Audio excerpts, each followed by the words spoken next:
I suffered 4 lakh rupees of loss. That's what this girl messaged me in the morning. And I can't help but instantly I thought she did something wrong, you know, because I believe the business is so good. And I started asking, see how it happened, what happened. And I realized, and two, three things that instantly came in my mind is first, she did take few decisions wrong. Okay. And second, how if she invested in consultation that we guys provide, or courses that we are selling, it would have really helped her to not suffer this loss. And third thing was why she made wrong decisions that she did. So these three questions immediately came in my mind. So let's talk of each stage so that you can understand how you can avoid, losses in Airbnb business. Let's talk about what mistakes she did. So one, the biggest mistake she did was she chose Parra location in Goa. ठीक है, we have been screaming, we as in few creators and me have been screaming on the internet saying location is the most important part of you starting your Airbnb. She started doing it in Goa, but she did not choose a location which was, which had the most footfall. I don't know how she took that decision, but it was a wrong decision that has contributed to 80% of her failure. Okay, this is what I believe. Second of all, I believe the deal itself was not that great. The amount that she was paying for a 3 BHK, 85,000, was a lot for a property like that, and hence business would have failed automatically. Hence, she failed at doing financial feasibility or understanding financial feasibility.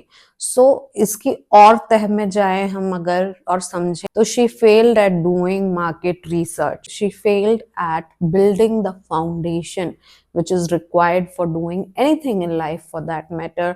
अगर आप Airbnb के business में घुस रहे हो तो मैं हर बार अपनी कंसल्टेशन में कहती हूँ, काफ़ी रील्स में ये मेंशन किया है कि 80% of your work is done the day you decide your property. तो इसका मतलब है कि 80% काम भी आपने उससे पहले करना है.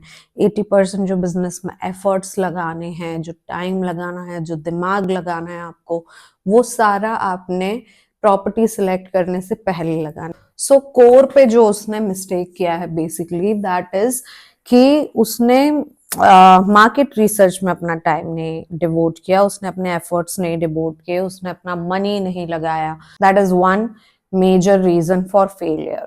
Second, what I could think of कि कैसे वो इसको अवॉइड कर सकती थी. तो आई कैन ऑलवेज, तो क्या हुआ जब मैंने शुरुआत में कंसल्टेशन लेना शुरू किया था तो मैं हमेशा सोचती थी कि क्या मैं जबरदस्ती पुश कर रही हूँ लोगों को कंसल्टेशन लेने के लिए, इज इट एथिकली राइट और रॉन्ग. कोई ऐसा तो नहीं सोचेगा कि मैं सिर्फ यही काम करती हूँ, क्या मैं बिजनेस करती नहीं हूँ. So a lot of negativity around the thought कि लोग क्या कहेंगे was there. But slowly and gradually I realized कि अभी जैसे ऐसे ही केसेस जब होते हैं तो आई हैव रियलाइज्ड कि इसका 4 लाख रुपए बच सकता था अगर इसने मेरे 3,000 रुपए की कंसल्टेशन ली होती. तो for sure, because I am doing business in Goa, I know Parra is not a good location to invest in. मैंने उसको स्ट्रेट अवे मना कर दिया होता ये प्रॉपर्टी लेने का. And may be she must have saved her 4 lakh rupees, right.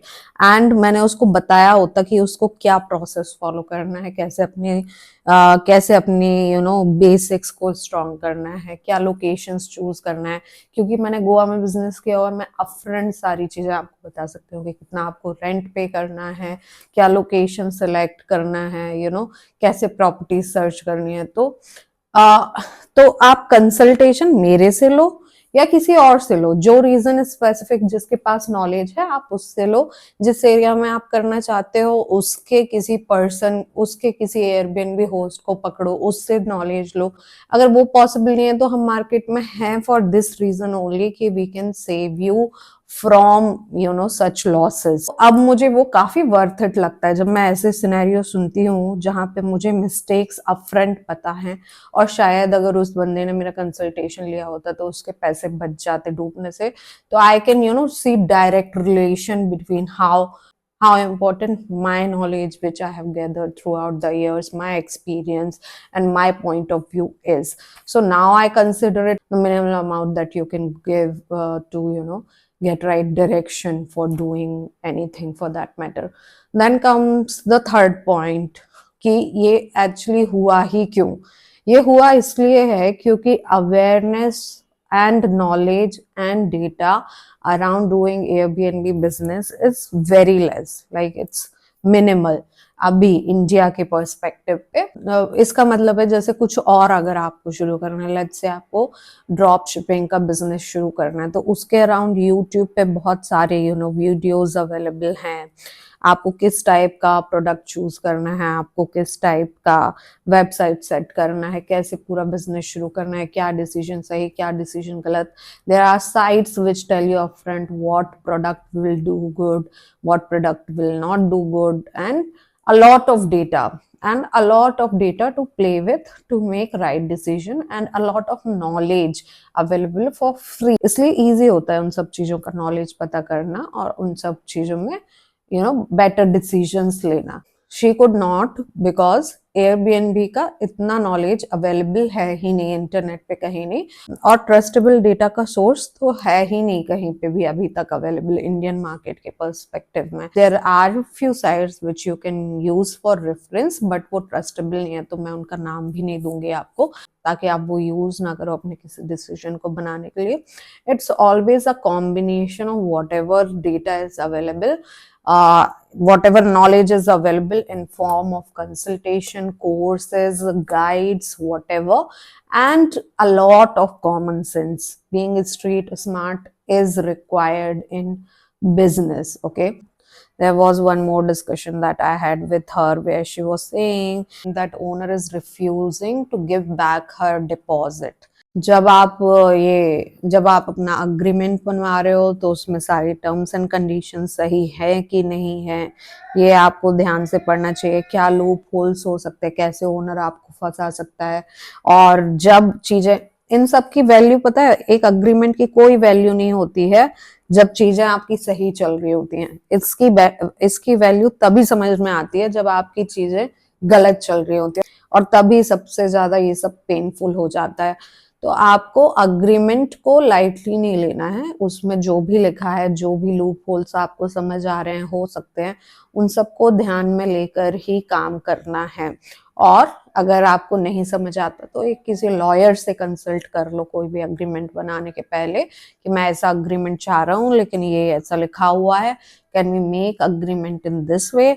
अगर ओनर अग्री करता है उस टाइप के अग्रीमेंट के लिए, वेल एंड गुड, अदरवाइज आप पहले ही समझिए कि ओनर के इंटेंशंस आपके साथ सही नहीं है। दो चीजें होती है, एक ओनर अपने आप को प्रोटेक्ट करना चाहता है और एक उसके माइंड में ऑलरेडी है कि वो आपका डिपॉजिट वापस नहीं देगा। तो वो जो भी टर्म्स एंड कंडीशंस है, अगर ओनर्स के राइट प्रोटेक्शन की बात है तो ऑब्वियसली ही is right to ask that, but अगर वो आपको फंसाने की बात है इन सम और अनादर, तो आप समझ सकते हो कि जब आपके पास डिफिकल्ट टाइम आएगा तो उसका कोई भी सपोर्ट आपके साथ नहीं रहेगा।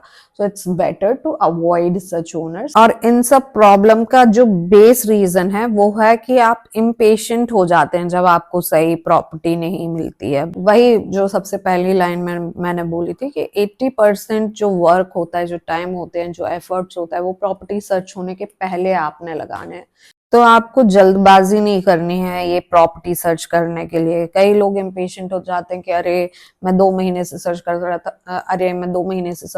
था, मैं 3 महीने से सर्च कर रहा था और मुझे प्रॉपर्टी नहीं मिली, I was getting this one, I thought this is good enough and I wanted to start in any way, so I just took that property. That is the worst decision probably you can make about your business. जितना time लग रहा है उसको devote करो, क्या जल्दी है, loss की डील करने से तो बेटर है वेट करना। एंड जब आप बिगनर हो, इट्स नॉट अबाउट प्रॉफिट और loss, it shakes all of your confidence about business also. So आप आराम से जो कर रहे हो लाइफ में करते रहो, प्रॉपर्टी सर्च करते रहो, जब प्रॉपर्टी मिलेगी अच्छी तभी इन्वेस्ट कीजिए, नहीं तो जल्दबाजी में कोई डिसीजन मत लीजिए। Okay, have a good day you cuties, bye.